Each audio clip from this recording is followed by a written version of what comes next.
Assalamualaikum warahmatullahi wabarakatuh.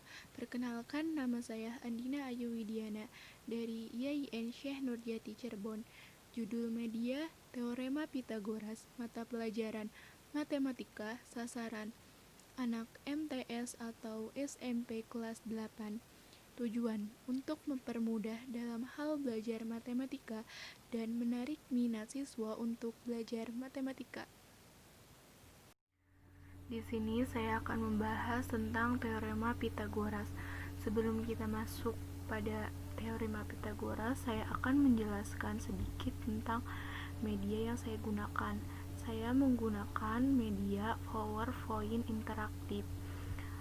PowerPoint merupakan salah satu software yang dirancang khusus untuk mampu menampilkan program multimedia dengan menarik, mudah dalam pembuatan, mudah dalam penggunaan, dan relatif murah karena tidak membutuhkan bahan baku selain alat untuk menyimpan data.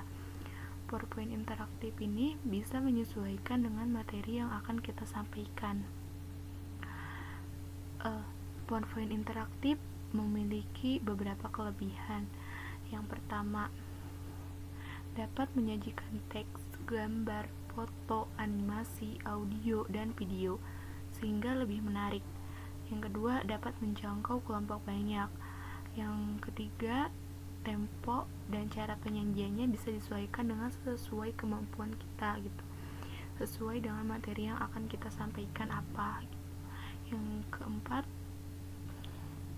dapat digunakan secara berulang-ulang gitu. Jadi kita bisa bikin satu materi di satu PowerPoint interaktif itu bisa digunakan berulang-ulang kali gitu, tidak hanya satu kali. Dibanding kelebihannya, ada pasti media yang kita gunakan tuh pasti ada kelemahannya. Satu, ketergantungan arus listrik yang sangat tinggi. Penggunaan media ini sangat tergantung pada penyaji materi kita yang bikin. Kalau misalkan kita kreatif, ya PowerPoint-nya pasti bakal bagus gitu.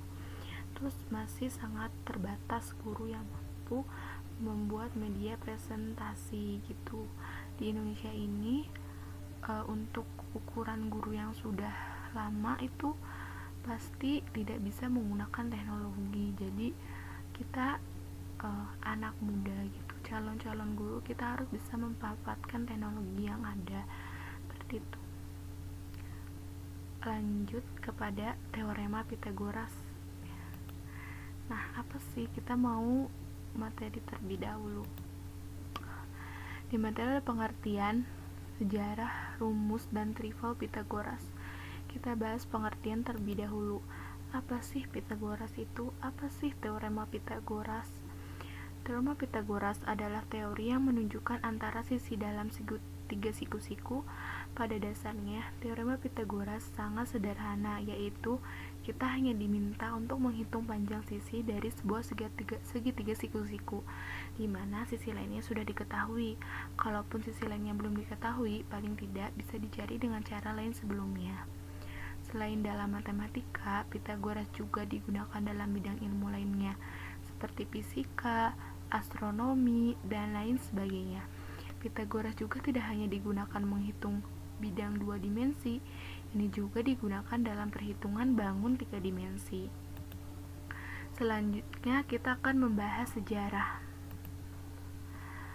Kenapa sih teorema Pitagoras disebut teorema Pitagoras? Kenapa gitu? Teorema Pitagoras itu diambil dari nama penemunya. Nama penemunya itu Pitagoras, jadi dinamain teorema Pitagoras. Pitagoras itu nama penemu kan. Pitagoras itu dilahirkan di sebuah pulau bernama Samos, sebuah pulau di Yunani pada tahun 570 sebelum Masehi. Selama hidupnya dia suka berkelana ke berbagai macam tempat seperti Mesir, Babilonia. Selama perjalanannya dia mengumpulkan ilmu dari peradaban tempat dia berkunjung. Kemudian dia mulai menetap di Corton, Italia. Disinilah Pitagoras mendirikan suatu gerakan atau sekolah bernama Pitagorean.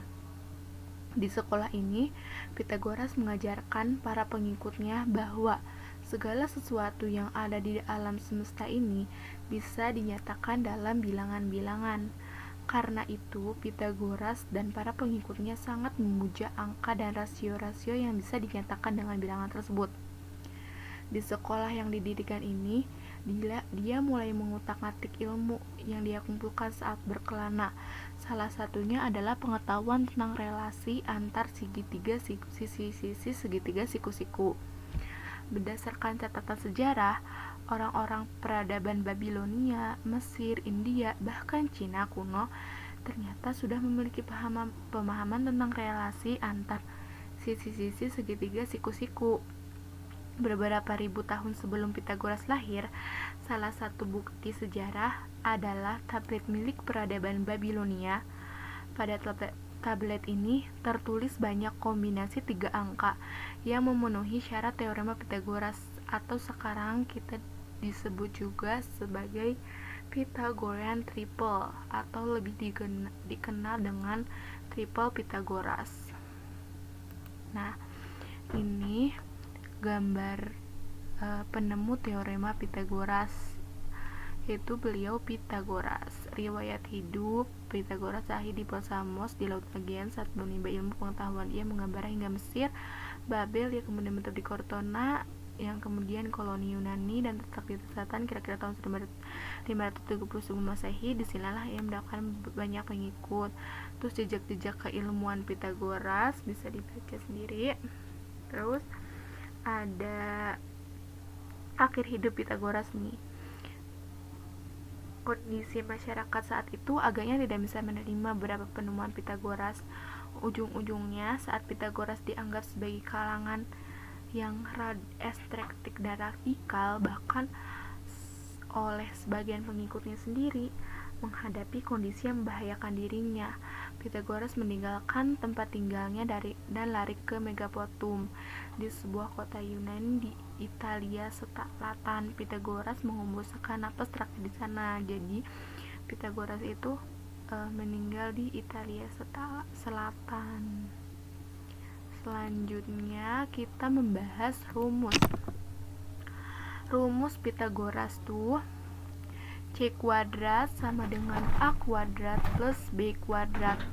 Maka untuk menghitung sisi tegak sama sisi mendatar, berlaku rumus A kuadrat sama dengan C kuadrat dikurangi B kuadrat. B kuadrat sama dengan C kuadrat dikurangi A kuadrat.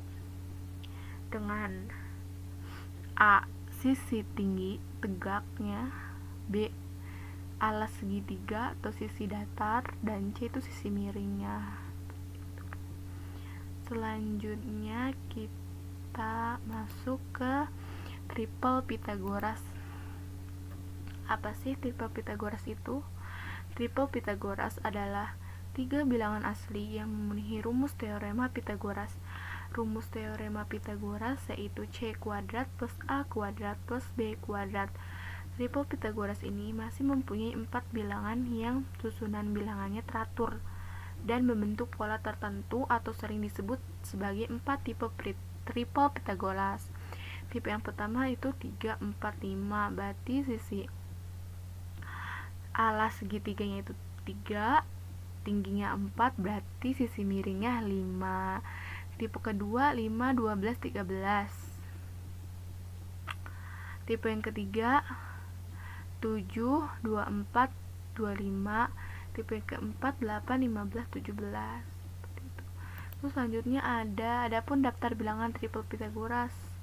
Banyak banget kan daftar bilangan Pythagoras itu, tapi di sini saya hanya menyajikan beberapa. Misalkan alasnya 3, tingginya 4, berapa sisi miringnya, berarti 5 gitu. Misalkan alasnya 11, sisi miringnya 61, berapa tingginya, 60. Karena ini sudah ada di triple Pythagoras. Kalau misalkan belum percaya, bisa dibuktikan dengan rumus. Karena materi sudah selesai, saya akan menampilkan contoh soal.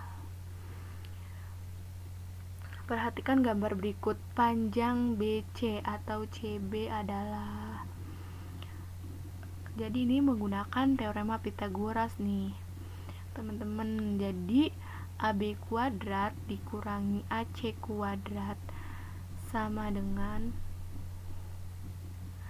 BC. 15 kuadrat sama dengan 225 dikurangi 12 kuadrat, 144. 225 dikurangi 144 itu 81. Akar dari 81 adalah 9 cm. Jadi panjang BC adalah 9 cm. Next, ada selanjutnya nih. Pada gambar berikut, panjang FL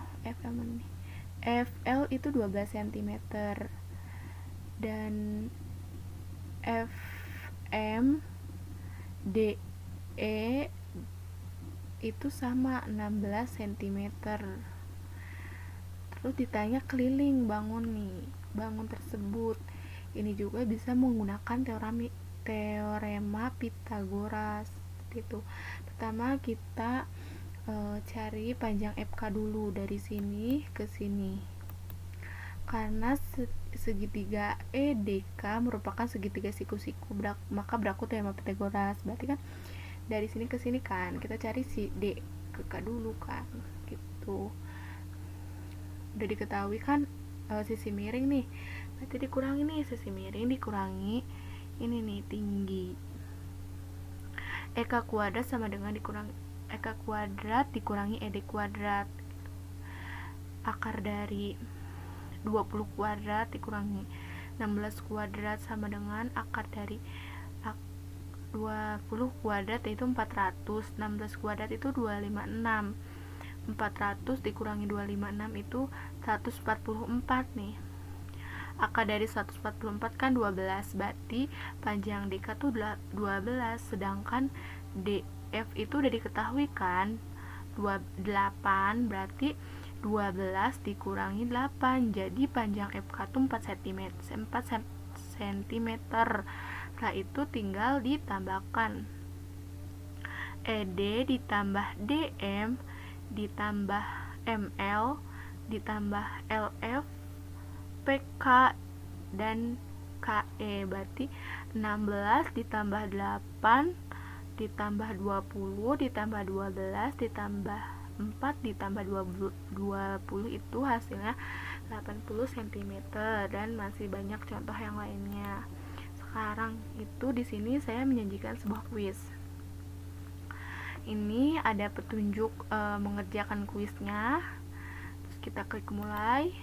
Kan seorang pengamat berada pada puncak menara dengan ketinggian 120 meter. Ia melihat perahu A dengan jarak 130 meter dan melihat perahu B dengan jarak 150 meter. Jika dasar menara perahu A dan perahu B segaris, maka jarak perahu A ke perahu B adalah, misalkan kita tuh berarti 140 nih gitu, misalkan kita jawab, kita klik aja 140. Wah, maaf nih, salah katanya tuh. Kalau misalkan kita ngambil D, wah selamat ya, kamu betul, seperti itu. Dan masih ada kuis-kuis selanjutnya. Terima kasih telah menonton video kami, semoga bermanfaat. Kurang dan kurangnya mohon maaf. Billahi taufiq wal hidayah. Wassalamualaikum warahmatullahi wabarakatuh.